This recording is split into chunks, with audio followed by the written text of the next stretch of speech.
Балалар, бүгін біз қазақтың ұлттық ойыны Қан-талапай ойынын ойнаймыз. Қан-талапай ойынының мақсаты балалар сендердің ептіліктеріңді, икемділіктеріңді, шапшаңдықтарыңды байқайтын ойын. Қазір мына асықтарды ішінде қызыл асық бар. Осы асықтарды мен жерге тастағанда кім көп шапшаң, тез көп асық жинайды және кімге қызыл асық түседі, сол бала Қан-талапай ойынның жеңімпазы атанады. Түсіндіңдер ойы? Мен қазір асықтарды шайқаймын, жерге тастағанда ептілік икемділіктеріңді көрсетесіңдер, жарай ма? Ал 1, 2, 3.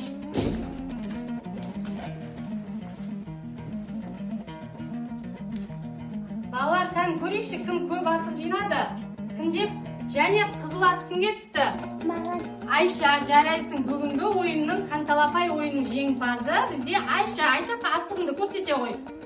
Қызыл асық Айшаға түсті. Айша бүгін бізде Қан-талапай ойынның жеңімпазы. Жарайсың, Айша. Шапалақтаймыз, балалар.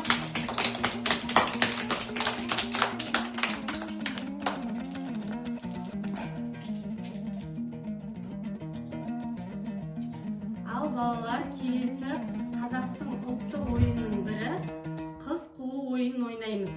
Қыз қуу ойынның мақсаты бұл ойында бізді ептілікке, икемділікке және қазақ халқының салт-дәстүрін дамытуға баулу. Енді қыз қуу ойынының шарты бір қыз және бір бала қатысады бұл ойынға. Бала атпен шауып бірінші бәйгеге жетсе, қыздың бетінен сүйеді.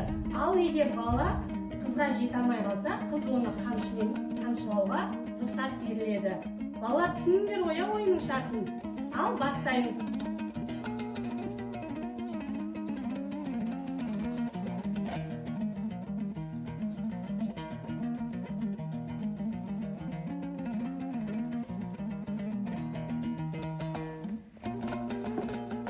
Жарайсың, балған. Бізде балған бірінші бәйгеге жетті. Енді Айым қызымыздың бетіне сүйуіне болады.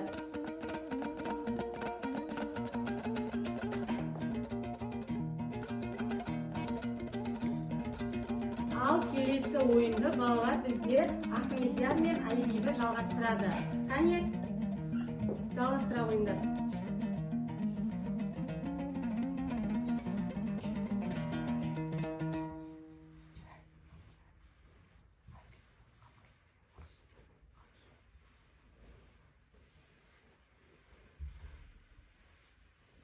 Жарайсың, Ахмедияр. Бізде қыз қуу ойында жеңіске жетті. Ахмедияр, Айбибінің бетіне сүйуге болады.